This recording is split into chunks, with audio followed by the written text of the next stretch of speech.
kita tidak usah berbasa-basi kayaknya karena Pak Menteri ini lagi jadi sorotan. Ya, dengan adanya ordal di kementerian yang lama, jangan sampai kecolongan lagi ada ordal ini di Kementerian Koperasi. Apakah ada keterlibatan ordal di dalam mengapprove?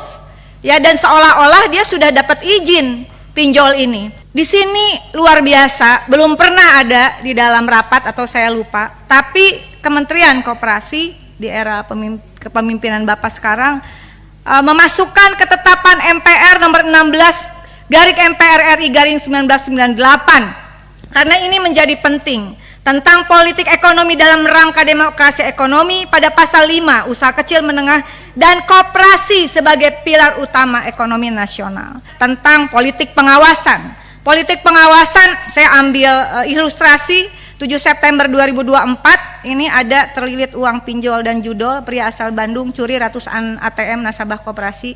Yang kedua 10 Juli 2024 gelapkan uang koperasi untuk judol, remaja asal Banjarnegara bikin sandiwara jadi korban judol. 25 Oktober 2024 PPATK blokir 13.000 rekening dengan total uang di sana sekitar 280 triliun. Dan kemudian tadi sudah disampaikan ada apa tadi namanya tuh, rentenir ya, rentenir. Tapi saya dalam politik pengawasan ini saya ingin fokus pada pinjaman online ilegal berkedok koperasi ya, dengan modus mudah, pinjamannya mudah, cepat, biaya besar, bunga tinggi, jangka waktu pinjaman pendek. Fintech lending ilegal ini menggunakan aplikasi website seolah legalitas koperasinya di-approve oleh Kementerian Koperasi UMKM. Nah, Bapak, dari temuan PPATK ini dan tentu saja jangan sampai kami mendukung agar jangan sampai kecolongan lagi ada ordal ini di Kementerian Koperasi. Mungkin bisa berkomunikasi untuk berkoordinasi dengan PPATK. Apakah ada juga dari ASN di Kementerian Koperasi, barangkali ada yang terlibat juga, atau segeralah mungkin membentuk tim mengenai fintech ilegal atau pinjol berkedok koperasi ini.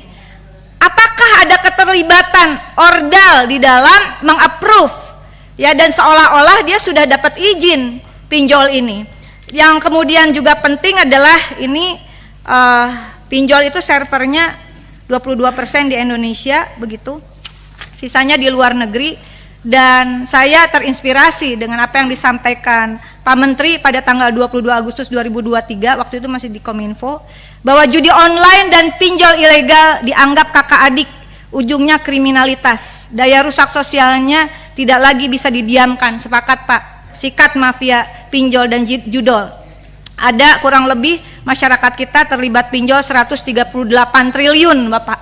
Nah, penting kiranya untuk saya kira antara pinjol ilegal berkedok koperasi, lalu kemudian ada judi online di dalamnya, lalu nanti ada kaitannya dengan tindak pidana pencucian uang, lalu ada kaitannya dengan tindak perdagangan manusia, TPPO begitu. Mohon di awal kita tidak usah berbasa-basi kayaknya karena Pak Menteri ini lagi jadi sorotan. Ya, dengan adanya ordal di kementerian yang lama, dan saya berharap langkah cepat salah satunya adalah screening Pak di kementerian Bapak, termasuk yang terlibat pinjol or judol, karena di BUMN saja contohnya Indofarma itu terlibat pinjol, pakai uang perusahaan bayarnya. Kemudian judol, apakah ada yang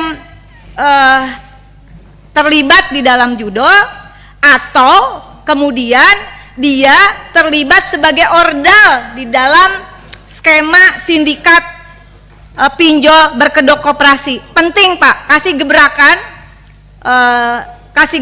Pak. Dan ini saya kira program 100 hari kerja, kalau memang ada yang terlibat langsung pecat Pak, langsung beri sanksi dan usulkan. Saya sudah mengusulkan secara terbuka sanksinya kepada ASN yang terlibat ke dalam judol adalah Undang-Undang ITE, Undang-Undang KUHP, dan Undang-Undang tentang penyelenggaraan negara yang bebas dan bersih dari korupsi, kolusi, dan nepotisme.